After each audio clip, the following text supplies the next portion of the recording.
We have some partiers that want to party today at 2:30. So let's get started with the party. We were kind of catching up from yesterday's, or part one. I called it part one. It's probably going to be a few parts, going through kind of a PowerPoint presentation of the exercise and pain new perspective course, and as you know, some structure for the review.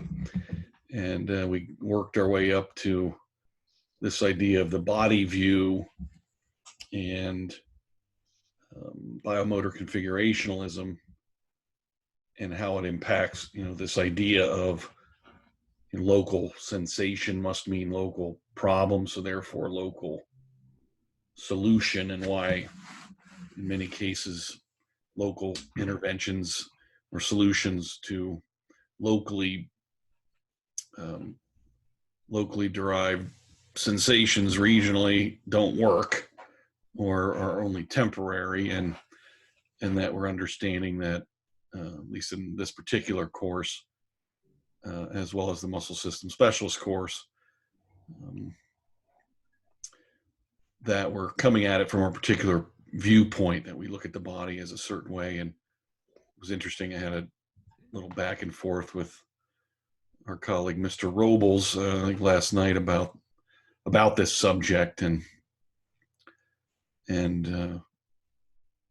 well, Mike, you could probably tell the story better about your acupuncturist friend, right? Yeah, if you guys want me to share it. Basically, I had an acupuncturist reach out to me probably a couple weeks ago, and wanted to add something else along with his practice. So he was about 2 hours away, and we drove out, and we sat and we talked for quite a while.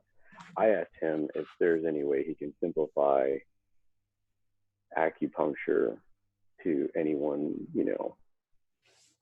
to get him to understand. And even he was like reluctant to do that. Like he admitted, it's not something easy to explain. Duh. Anyways, he came in, he experienced it. And last night, actually, anyways, he was interested in possibly doing the course. And I introduced him in an email with Greg and Jason. And I asked him the other day, I was like, hey, he was texting me back and forth, and I asked him, hey, did you reach out to them in any way? And he responded by, I took a look at the website and the course description, and it seems that this is really catered to physical trainers to only increase physical performance, not to reduce neuromuscular pain. So it opened up a door, asked him a few questions. Last night, actually, Greg, he texted me this morning I asked him what his body view was, and it was, he had a body view. Like you said, he understood what I meant when I asked him that, gave him a definition. But if you guys want, I'll send it to you. It's pretty long, lengthy, but you can dissect it and realize that there are still some big holes in what he's claiming. Yeah, so there's a classic conversation, right, Mel? We were talking about that. How do you open up these conversations with other practitioners from different disciplines in the same discipline, and what might their reaction be? Because, in the texting back and forth, I think at first, Michael, he asked you, right, he didn't know what body view meant, right? He's like, what is a body? What do you mean by body view? Yeah, he did. He didn't understand. I gave him a definition, and he very much complied with it and answered it very well. Yeah. With his body view. So he did have a body view. Yeah. It's just that he didn't. Mel, remember you mentioning yesterday, and some of the other people, you get that defensive feedback and all. And he's not. He's a very open-minded guy. But I think what he's really looking for is still more passive approaches where people are just laying on the table, not doing anything, and the practitioner's just touching, needling, whatever. Yeah, that's an interesting, understanding again of the body as this passive material structure, which facilitates many practitioners from different disciplines to turn it into something that's passive and simply the recipient of a stimulation or some treatment that's supposed to change the pain, the sensation they don't like. I mean, in a sense, foam rolling's kind of like that. The very pervasive use now of mechanical thumping devices that provide compression and intermittent harmonic compression on the body's tissues while the person just lays there. And there's no doubt that our approach through the exercise window is taking a more active informational manipulation change from the inside out, really, than kind of these outside in approaches of acupuncture and massage and rubbing and heat or ice or whatever that is. So again, not that sometimes can't work. It clearly can. So I didn't know if anyone wanted to quickly again review the body view, because it is so fundamental to again how I think, and hopefully if you want to use my view and embrace it, or use it as a platform to build your own, great, because I think that whatever methodologies, however you think about what you're doing, it's coming from the first principle of body view and philosophy of body. So again, looking at my body view as this open finite thermodynamic system, right, which is really just speaking to the idea of energy. It's an energetic system. Mass and energy can cross its boundaries, which is what open finite means in terms of thermodynamic systems. So made up of a congrescent, which just means that it was grown, and it was grown together. It was grown not just in serial, but in parallel. All the things that we tend to look at and name as individual parts to understand it did not grow as individual parts and then were somehow assembled together with glue or nuts and bolts or welded. Heterogeneous, meaning that it's just all different kinds of materials, different material constructs. It's embedded with a control system. The nervous system is embedded within the materials. It uses negative feedback, meaning that it's trying to maintain itself at a certain energetic level, and any excursions away from its homeostatic, it's kind of the term we would call it, or its base energy level, is regulated through negative feedback to try to keep it or return the energetic excursion back to this equal, semi-equal dynamic equilibrium state, and that spiritual energy, something outside of it, actually enlivens it. So I don't know if you have any questions about that or comments. Happy to entertain those to try to expand upon or defend my body view as it exists now. And then, of course, we have biomotor configurationalism, which is kind of a subset of that, where we're looking at anything that we observe, both from inside ourselves, if we can look at it that way, self-observation, as well as us observing another human being in their environment. When we watch them and see them and observe them, we're looking at a moment-to-moment configurational change of all these congrescent entities, neurological, chemical, geometric, material arrangements. And any moment we see in time, if we look, physics, right, is a stroboscopic world. Mathematics of physics and calculus is about trying to capture moments in time, and anything we observe, is a completely different configuration of all of its parts, even though it might look the same to us in general. The internal aspects especially are in completely different states. And this is an amazing thing to understand, and that we're often, I guess, maybe looking at the average of the information moment to moment. And so variability and degrees of freedom and all of these things are parts of how a dynamic system is capable of expressing itself and changing, and that it is changeable within some limitations. And so that's what that view is trying to say. Anything about that in particular? Because the rest of the conversation we're going to have is, again, kind of based on interpreting information through this window. So when we look at, again, this unwanted somatic sensation not being a local problem and not requiring or responding to a local solution, we're looking at this idea that through the BMC body view, any somatic sensation is an expression of the total system information state. All of the body's components are involved in some way in any bodily event. And so the inference now is that we can stimulate somewhere that's not local to the sensation, which means a change in the whole system information state and thus its configuration.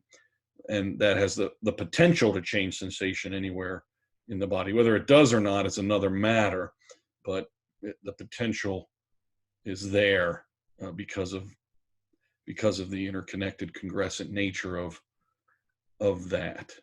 And so if that's really the case, then we shouldn't get bogged down in, local symptoms and regional, pointing out of where it hurts, because it may not be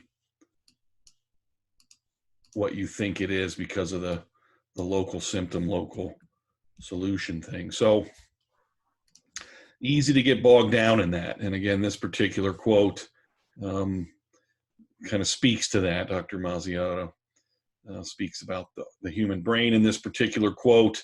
The nervous system in particular is unique among body systems in that it's spatially and temporally organized, right? And so this leads to all kinds of really cool methodologies and assessment processes, because we can assess motor output, through space-time and understand that it's literally organizing itself and expressing itself through space-time, which includes direction, because vectors are not just magnitude but direction. And so the various ways that the nervous system is constructed and the way it's connected,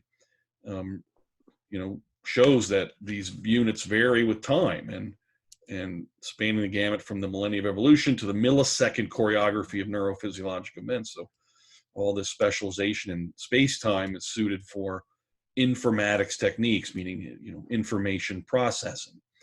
In fact, such message will be required as the basis for beginning to understand and organize ever-increasing amount of neuroscientific information accumulating about this most complicated system known. And so this is why any methodological system, any technique that is portrayed in our worlds is so limited. To say that and to claim that any one particular approach to the body is really going to solve, large swaths and almost everything that's wrong with it is such a ridiculous. It's almost an unethical statement to make. And to see practitioners get bogged down in that, right? That the only way to work with the body is this way, and that the way that they claim to work with the body, must be the best way, is hard to substantiate. Really, we need to be much better at exploring it, and understanding that the way that it's processing information and regulating itself is mostly unseen by us. And so multidimensional databases, three-dimensional thinking is really what's necessary, and getting outside of the box of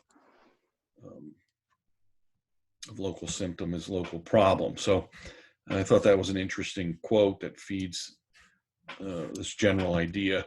So what we're trying to say, right, is the human system is so complex, especially the nervous system, and produces, processes, and executes information in 4 dimensions. And so we must think 4-dimensionally and explore as much as we can think of in terms of aggregate motor output and all the things that might contribute to that. And so nothing happens in the body only locally and completely isolated from anywhere else. In fact, even attempting to think that you can isolate anything from anything else and claim that you've isolated something completely from the rest of the system, unless you literally cut it off, and the material is no longer part of the congrescent system, is an impossible statement in my view.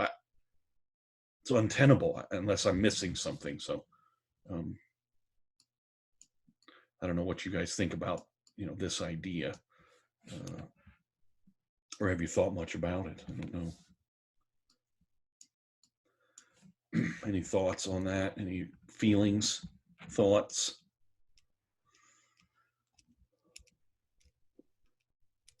Sorry I was late, but I thought it was really good. The isolation aspect, we can't isolate anything. Everything affects everything. I think that's a crucial thing for us to keep in mind.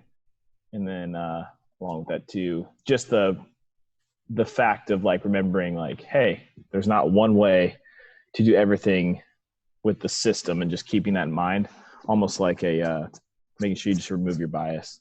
So I thought that was a good reminder. So yeah. It's tough, right? There's so many converging things and simultaneously happening.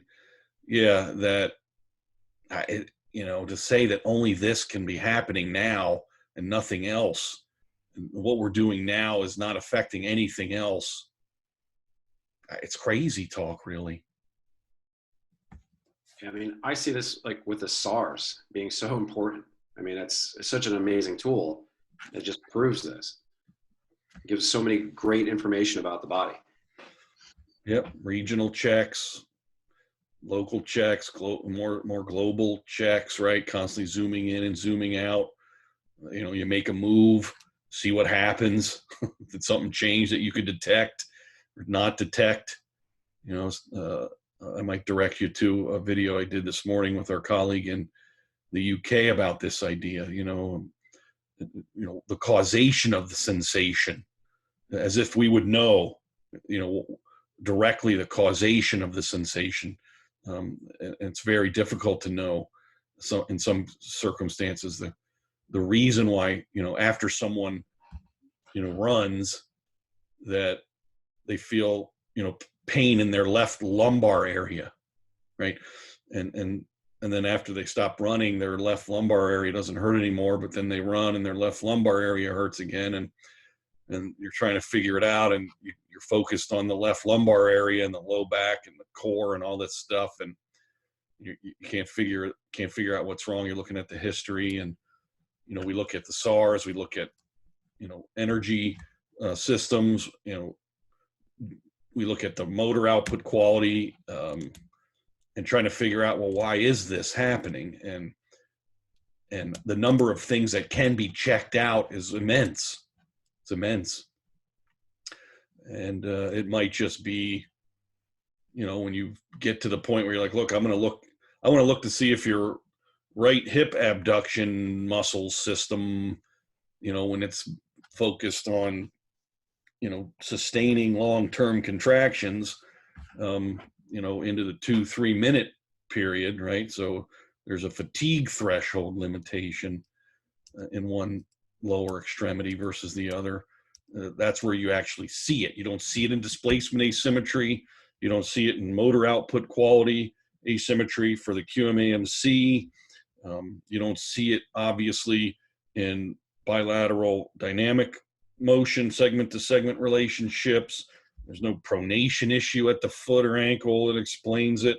And finally, you see it when, you know, you attempt to have the person hold their right leg in flexion or abduction or whatever space-time direction you want, and say, I want you to try to maintain this contraction for as long as you can. And then when you reach voluntary fatigue, you can stop, and you find out that, you know, the left leg can hold a supine hip flex position for almost 3 minutes before they stop, but they could only do 75 seconds on the right.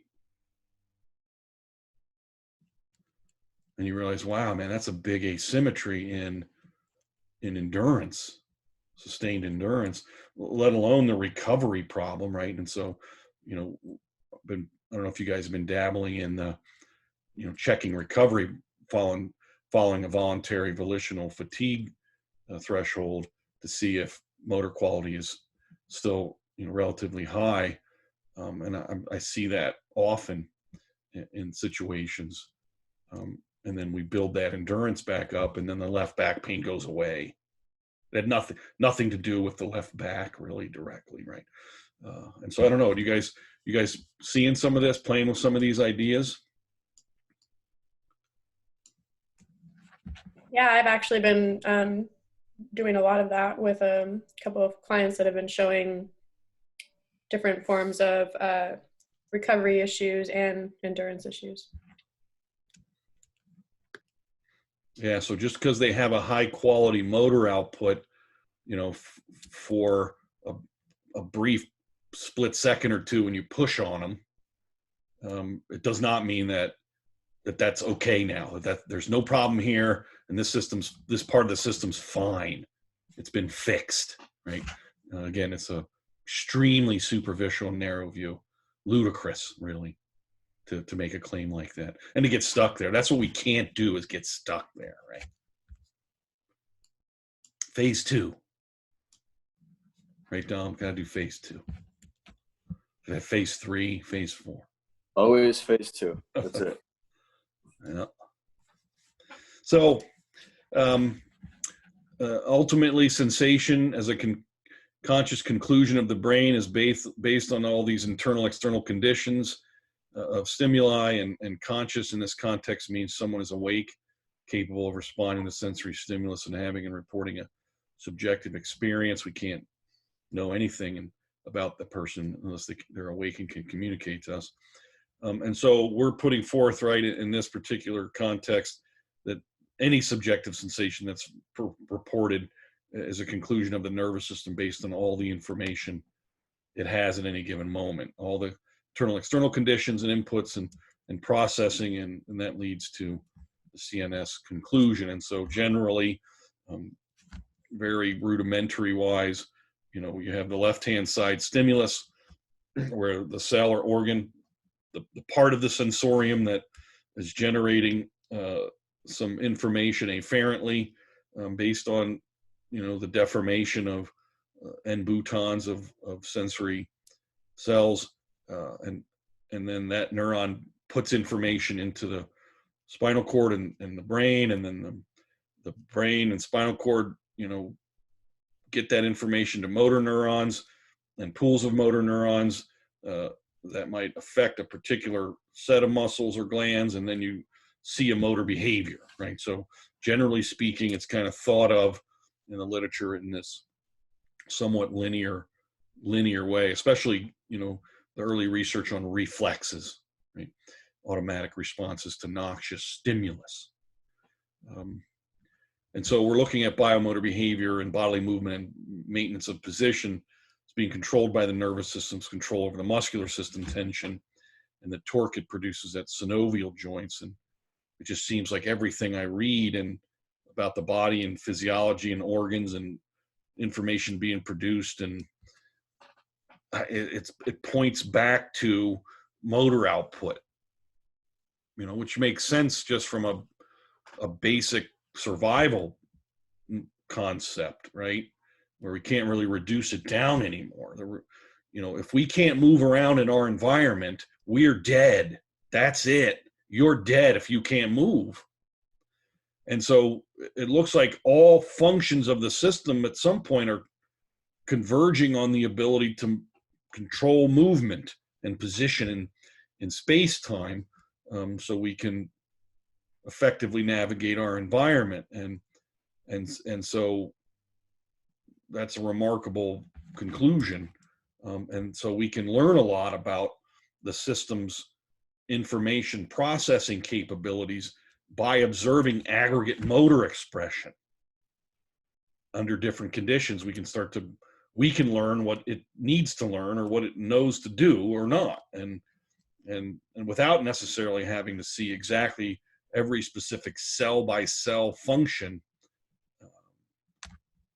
that contributed to that aggregate motor response. And so that led to the information set theory of pain, where we're essentially saying any physical sensation, including even the choice to use the word pain to describe it, is a conclusion of a brain's moment-to-moment interpretation of total system information, and it's based on the quality and quantity of information flowing within and throughout the entire body. And so, given this very broad theoretical description of what pain is, any number of interventions, stimuli, could change the information and ultimately the conclusion.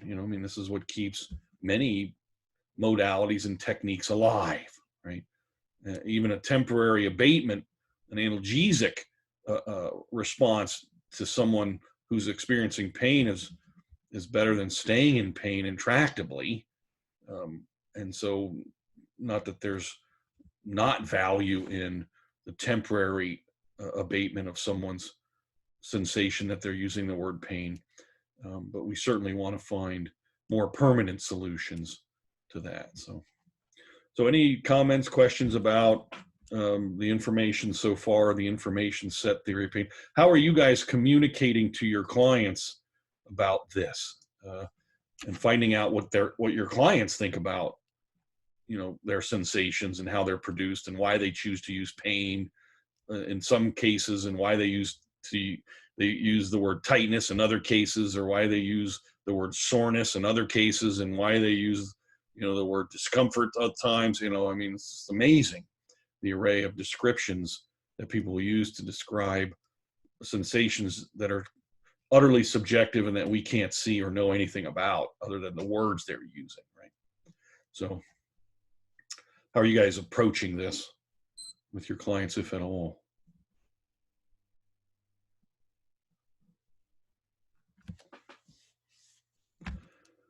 Anybody want to jump in there? I mean, I can say something, I guess. Yeah, communicating with people. It's hard, like when you first get somebody in with consultation. When I've been getting those consultations, people are still on that whole local problem, local solution, and then trying to, I guess, negotiate that communication of like, okay, so then I ask questions back to get them to understand that it's the whole system that's connected, and the sensation that you're feeling essentially may not be the issue area, right? And so getting them to understand that, but it takes time. I mean, it's more so I feel like when I'm communicating to them is to figure out, hey, where's your mindset at? How do you go from there? And then one other tactic I use is when they first talk or sit down, I ask like, what do you do for work? And then I try to give an analogy related to that. So like a Microsoft software person, I'll talk about software, computers, or whatever it is. And that seems to kind of help make sense. The analogies really seem to help make sense of how everything's connected, because they can tangibly understand that. And for some reason, they can't see that within their own body because they've heard from everybody that, no, that's where the pain problem is. It's in that area and so forth. So that's kind of how I've gone about it. But yeah, it's good. Yeah, it's a tough problem to find out how the person themselves is thinking or conceiving of why they have pain, and let alone what it is, and where it comes from, and that this idea that it's a conclusion in the brain, right? That the pain in their hip is actually up here in their head, right? in a place in the soft tissues of the brain. Those neurons there are communicating and generating information that leads to the conclusion about a region somewhere else. So that's another interesting thing about this idea that somehow the body is mapped in the nervous system. It's crazy. It's wild. There's a map up there, right? The homunculus. Right? So. Greg, one of the ways that I've been approaching the concept of tightness and how people correlate that to pain is just kind of actually using the definition of the word tightness and what it can mean, and kind of juxtaposing that across sensation words, because it shows a really vast difference in how the words are technically used. So like an example I'll use for tightness is, tightness can also be used in a variety of ways. It can mean that something's fixed or fastened, like a jar and a seal, or it could be like with knitting, for some of my older clients, when you have to tighten up on the tension. And then I'm like, is that what you mean by tightness? And oftentimes they're like, well, no, it's not really like that. And then I ask them more so about, well, how would you describe the sensation? Because it's part of what they're feeling. And I, try to see what kind of words come out of them, just to see what kind of lexicon they have around physical movement and their body parts and how they describe that quality. Yeah, that's good, because it's going to take some, right, that hermeneutical circle, that understanding and trying to learn, because these words are catch-all phrases for, again, an event that we can't empirically experience for them. And we often make the mistake of saying, well, I know what pain is when I feel it. So when someone else is saying they're in pain, that must mean they're having the pain I have. No, that's not true. There's no way to know that. And what's interesting to me is the word tightness is used so often, like you're saying, Mel, to describe all kinds of crazy stuff, as if tightness is something bad, right? I have tight hamstrings. I have a tightness in my neck. Often I'll take someone's finger and I'll say, so if I stretched your finger back like this, do you feel tightness? And they go, yeah, I feel tightness in my, my skin and my fingers. I said, so is that bad? Should we remove that? And now, they get confused a little bit, like, well, no. I'm like, so what are you talking about? And so similarly to what you're doing, Mel, I try to get them to understand how I'm thinking about it, and why tightness always has to be something bad and needs to be removed. It's very difficult. Yeah, I find that the bridge analogy really helps as well. Especially since I'm in San Francisco, people often see it, right? They see all those kind of ropes and tension, and it's like, well, what would happen if one of those got loose? What do you think would happen? And then they're like, well, it would probably be more unstable. And I'm like, yeah, think about your muscles as each one of those ropes, and what would happen if you didn't have that tautness, right? And so that kind of it kind of also juxtaposes the concept of, why would you want to stretch those if they're already kind of doing their job when they have that type of tension? So always just trying to come up with different images that people can relate to kind of think about what it means to have quote unquote tightness or tension, and relate it to their own bodies. Yeah, it's good stuff, right? Nichols et al. In the book From Neuron to Brain, right? Two important conclusions about signaling in the nervous system are, one, that the nerves act as building blocks for perception, and two, the abstract significance of the message, can come from extremely complex interactions, and it just depends on all the inputs neurons are receiving. And you wouldn't know anything in your body was tight if it wasn't embedded with a nervous system, a sensory system that somehow is calibrated structurally and chemically to deform in a way that sends information at a certain point of deformation by changing the electrical polarity of the end bouton so that an afferent signal is generated and even sent, let alone how it's edited, revised, enhanced, or reduced in the spinal cord and brain. So yeah, I can understand why many techniques and methods and thinking models, it's so overwhelming to think about, want to reduce down to like 1 or 2 simple steps, right? The protocol based idea. You know, we got to make this easier. Yeah, no, it's not. I'm sorry, it's not. It's not easier. I don't know what else to tell you. So,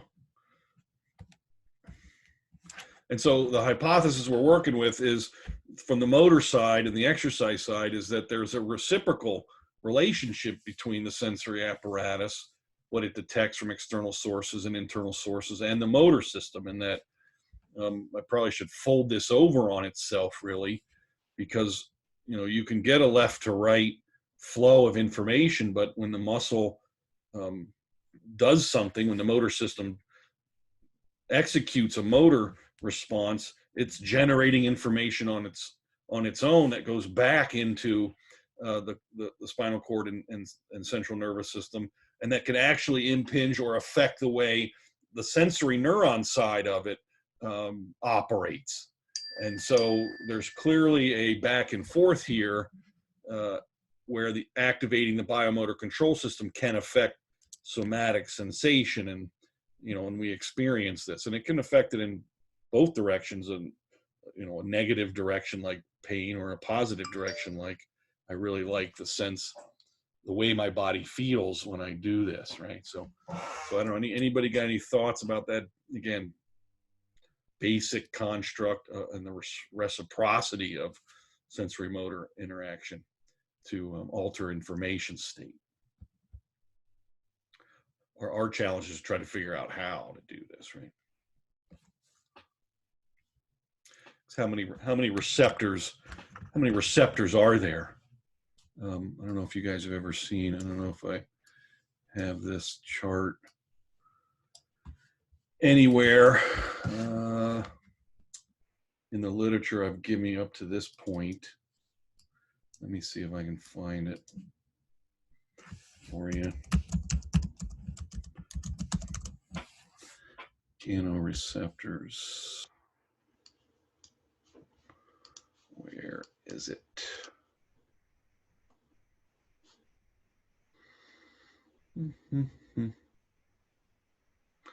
Mechanoreceptors, here we go. So if we look at what's the currently known mechanoreceptors, at least what I found in the literature, again, mechanical receptors in terms of when they're deformed, plastically deformed, they generate an afferent signal. Just looking at the list on the left alone, right? Merkel discs, Messner corpuscles, Pacinian corpuscles, small Ruffini, large Ruffini, Golgi tendon organs, free nerve endings, paciniform, nuclear chain, nuclear bag static, hair follicles, Golgi Mazzoni corpuscles, cross corpuscles, organs of Corti, baroreceptors. Come on. You start providing stimulus to the body through compression or pushing or rubbing or electrical or thermal. How many nerve endings and receptors could possibly be stimulated to start sending information afferently into the nervous system, you know? And again, depending on where this stuff is located, and they find this stuff all throughout the body in different areas. Some are found more likely in other areas. They have different sizes. They transmit at different velocities. And so there are many things that are generating information in the system, which is why to try to blame 1 or 2 things for what we're experiencing or what someone else's experiences is a ludicrous idea.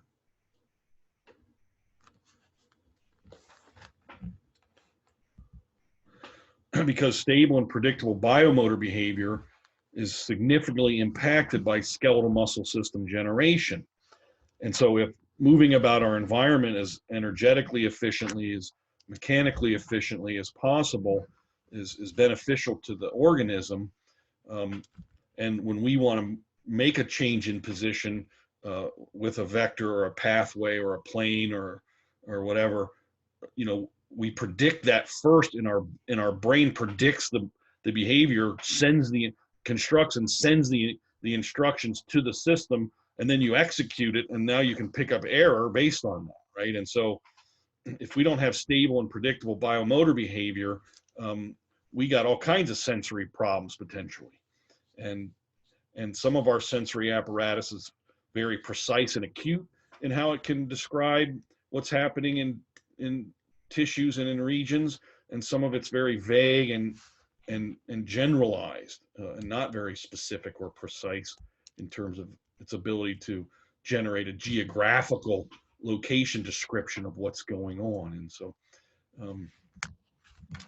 very tough, but again, it seems like so many roads lead to this idea of skeletal muscle system tension, torque development, and control over the synovial joint system, that we can leverage that idea to see if we can find the places where the quality of that is lowered and impacted by trying to improve the quality of that. So how has this idea impacted your practices at this point? Are you guys incorporating some of these philosophical and methodological constructs in practice? Anybody got anything?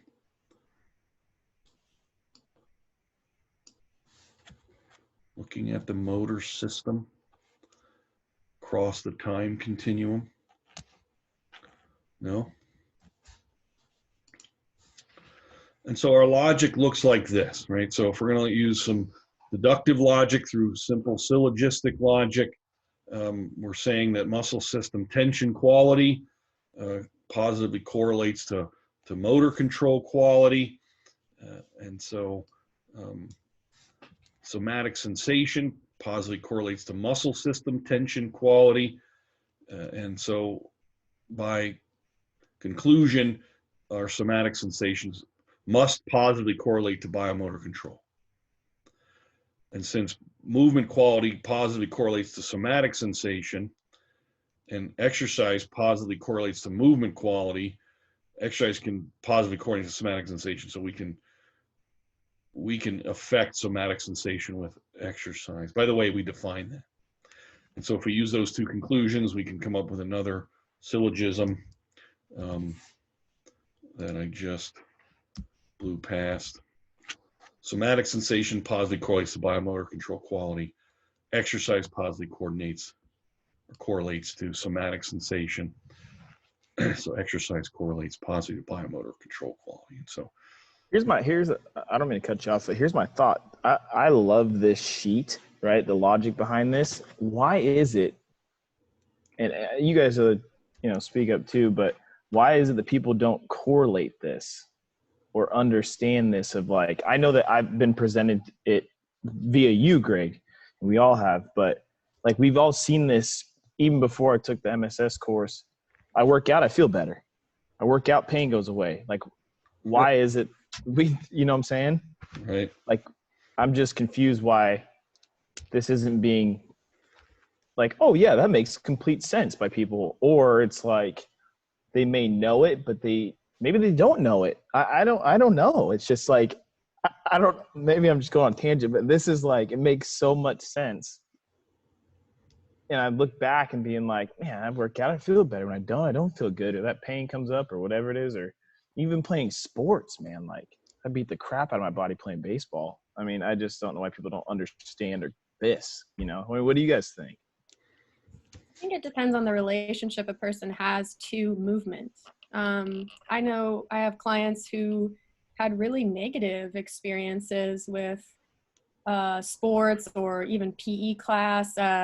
there's sometimes a level of emotion that becomes too overwhelming and impacts their ability to think about what that means. People have certain traumas around movement and exercise. People who've experienced an injury for the first time, sometimes they're just like, oh man, that's difficult for themselves to even get over the hump of. Like, I think it's important to remember that as practitioners, we have a relationship to movement that's way more in depth than the average person.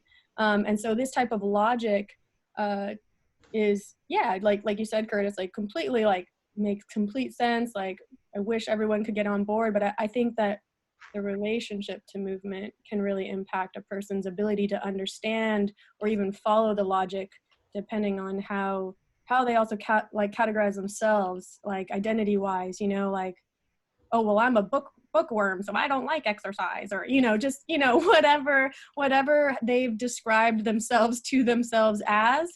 At least from my experience and working with a huge swath of the population, just, I have like a 90-year-old client and I've got a 16-year-old client, you know, and everyone in between, from autoimmune diseases to high performing cyclists, you know, they're just, their relationship to it really, at least from my experience, shifts how they can understand or how long it takes them to comprehend this type of logic system.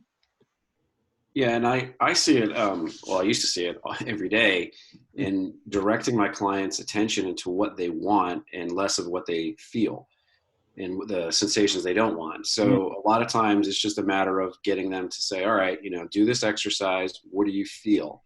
Oh, I feel this. What are you not feeling? And they, oh, wait a minute, that's right. So there's just small increments of change, and showing them, if you focus on more what you want, you won't feel the sensations that you don't want. And that gives them a building kind of block and a kind of overcoming some hurdles mentally, maybe, or challenges that they might have linked or associated with exercise. That's good. That's real good, Tim. Yeah. Yeah. And keep in mind that when you see the term positively correlates here, we're not talking about it from an emotional sense. We're talking about it as a direction, right? So muscle system quality, tension quality increases, which means biomotor control quality increases. Somatic sensation, when that goes in one direction, muscle system tension quality goes to that direction. So yeah, it's directional in this regard. So, but yeah, helping people understand that you know, their ability to control their own body through, you know, contraction or relaxation or whatever's in between in terms of muscle tension, right? Because muscle tension quality could mean the muscle in a relaxed state. Muscles have to relax as well as contract.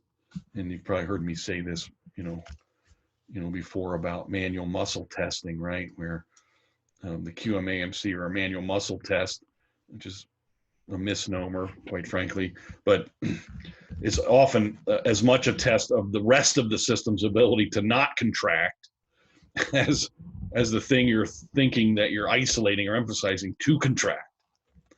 And so that's why it's always a total system event when you do that. So. Hey, Mac, I got a quick question. Yeah. It's a little off topic, but not really. If you wanted somebody to check, quote unquote, check themselves, right? So obviously they can't QMA and see themselves.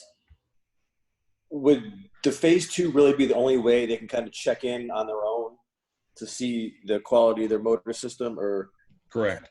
have you thought of another way? No, that was the discussion I had with Lee this morning. So, yeah, is because he does a lot of, you know, remote programming, right, and coaching and helping people with exercise programs, and so we would have to set up a way for them to experience, you know, their own system sensationally through their sensation system, to start to get some information about it from there, because without it, the perturbation as an indicator of quality control is unavailable to them, and so at least, you know, yeah, at least from the way that's performed. And so, yeah, you would need another way to start to think about. And then I'm open to thinking about that, right? How can we help somebody maybe identify lower quality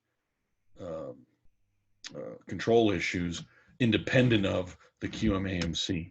And I think that's important. And again, we talked about this briefly the other day, Dom, I think on the phone, where I was talking to you about the phase 2, and that their sensory experience of the exercise, is very important to me. Where they're experiencing it, right? Why would they experience it there? I mean, we were talking about someone's doing knee flexion on a seated knee flexion machine, and when you ask them, look, we've clearly set the machine up and set up the conditions such that the muscular system that flexes the knee from that start position to some end position is the most metabolically active, is producing, the tension necessary and the torque necessary to move the weight stack. And so we would expect the more metabolic activity, the muscle that's more metabolically active, to be producing changes in pH and pressures on mechanoreceptors and oxygen sensors and all the things that are, located in and around the region of the muscles, that they should have a sensory experience of that area. And that they, when you say, where do you feel this? And they go, I feel this, and they point to their hamstring area, right? Their posterior upper thigh. And then they do the left leg, and maybe they do the same number of sets and the same number of reps with the same number of rest interval, and the output looks the same, but their sensory experience is, I feel that in my low back. I don't feel my posterior thigh at all, even though I just did the same exact, or if not very similar, work on one side versus the other. And that's very interesting to me. And so I think that might be the place where we could start to figure out motor quality issues without the QMAMC, if that makes any sense, though. Yeah, but then they would need those tools. They need something. Yeah, you need something to generate, the sensory experience. Yes. Do you feel like we talked about a little bit with that jiu-jitsu stuff, do you feel like going through those phase 2 excursions obviously is helpful, but do you feel that would be enough information if they didn't have other tools to use? It'd be better than nothing, that's for sure, right? Yeah. The only problem would be, if whatever guidance you're giving or directions you're giving aren't really helping, they have to come in. This is why, we'll always have a job, because we can add something to the assessment picture that they can't add on their own, that they can't use. Yeah, and isn't sometimes less direction also valuable? Because then you can see how they're in their head trying to perform that motion. Absolutely, it starts there. Yeah. So, and then the bilateral symmetry comparison is another reference, right? Which often, we'll use. I mean, the client will tell you, I don't know, this shoulder doesn't feel like the other one. Oh, which one do you like? Well, I like this one. Why? Because I don't feel anything.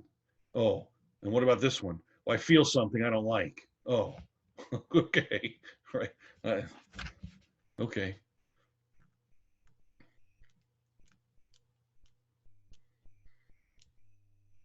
So good. Difficult problems, right? So that's everything's a trade-off. That's the limitation with, remote coaching and remote programming, is it's not as precise or as robust as an assessment done in your presence using the perturbation, the QMAMC and SARS tools. It's just simply not.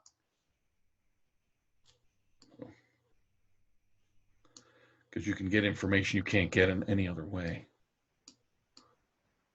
So, okay, so there's our definition of exercise, of course, which can be, again, broadly applied to any number of things.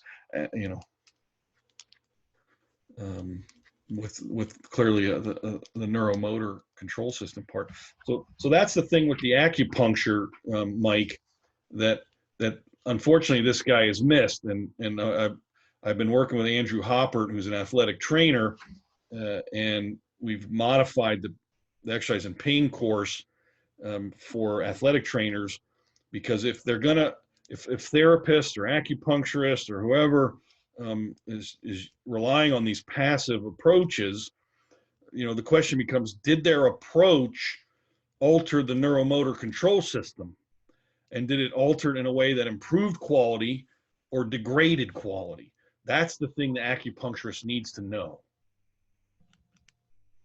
Even independent of an analgesic effect, right? The acupuncturist says, I laid them on the table and I did the acupuncture. I did the acupuncture on the whatever meridian line or whatever acupuncture system he's using. And I asked the patient what they felt, and the patient said the pain's gone. Okay. My next question is, but did it alter their motor control quality, negatively or positively?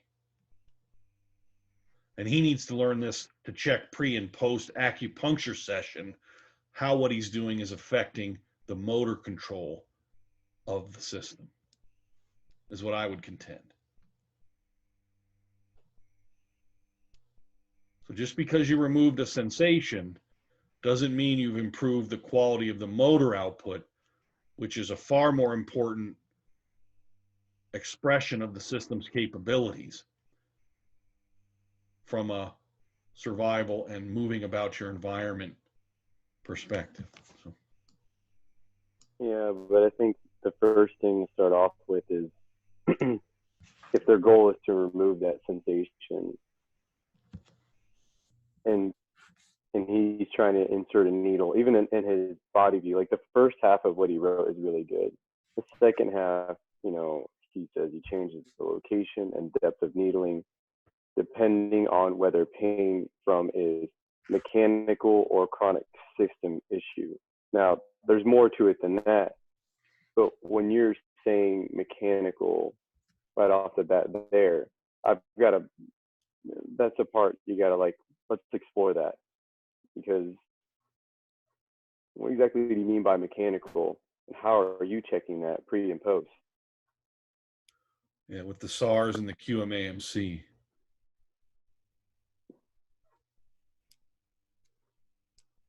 That's how I'm checking it. Oh yeah, that's how we're checking it. But I'm saying on his end, if he's making that claim. Yeah, he would not. Yeah, the way he's using the word mechanical, right? We get back into definitions. Yeah, what does he mean mechanical? Mm-hmm. That's what I meant. Sorry. Yeah. But yeah, exactly. Like we would have to sit and discuss. Okay, what do you define as mechanical?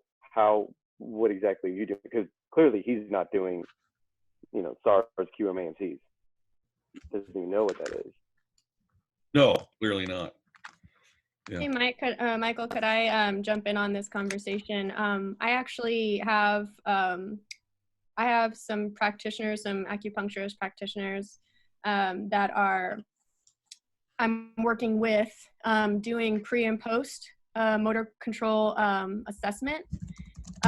We actually tried this with my partner because he was having a left elbow issue, and it actually facilitated tremendous, I was actually quite surprised myself that he was able to, his motor quality improved dramatically, and it actually really facilitated our work a little bit better. So I just want to caution you to be open to what's possible. It could be that it doesn't work, and then it could also be that it stimulates the system in some way that we are also maybe have blind spots to, right? We're still all exploring this. So it could be something to be, explorative about.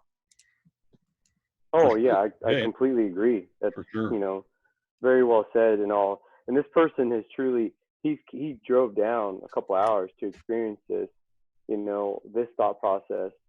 And yeah, the pre and post would be very well. It's just that how do we how do we explore and introduce a concept? Because, you know, we've been talking about it throughout this discussion of, and Curtis, you asked what the question was about earlier. I don't think you came on.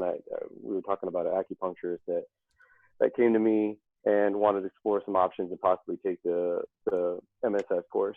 So he came down and, you know, I explained it as best I could, even though I haven't gone through the whole course, but I've, you know, Greg and I have talked quite a bit and kind of get most of the gist of it. Real in short, he later on said that he looked at the website and the course description, and it was basically just more geared towards physical performance and not towards really neuromuscular pain. Those were his words in quotation. We can talk about that later. But anyways, Mel, no, you're right, absolutely. But the thing is going back to what I was going to say is a lot of these people out there that we want to really get them to understand this logic, like what Curtis was saying too, as well, like how come they don't get it, is a lot of times they have these files in their head that has just been sitting there, and to have them open those files and kind of like, I don't want to say challenge, but relook, reconsider, you know, have those open considerations of what their terminology of him saying mechanical, you know, versus him just saying it because it sounds cool, or, you know, if you really get down to it, are you really checking it mechanically? Yes and no. So he gets it in some ways, but then in other ways it gets off a path that he even did that when I asked him clearly what is acupuncture. It went off a deep end that he admitted, like, yeah. So it's there. It's good. You know, I was there. I did it. I was one of those people, right, Greg? Yeah, you were a real pain in the butt. No, I'm kidding. Nah, I still am. It's all good. All right. Yeah, so I don't know, any number of stimulations. To Mel's point, I worked with Rolfers this way. I've worked with massage therapists. I work with doctors who, you know, give drugs or shots. Sometimes I've seen the cortisone shot help. Sometimes I've seen it not help. Yeah, so ultimately, though, we want this person to have high motor quality output. For sure. So, all right, we'll stop there today. We'll pick up tomorrow on what we mean by quality, why we keep talking about it that way, and go from there. So, thank you. Excellent discourse. Well done. Thanks, Greg. Thanks, Greg. Thanks, Greg. Thanks, Greg. See you guys tomorrow. See ya. Cool.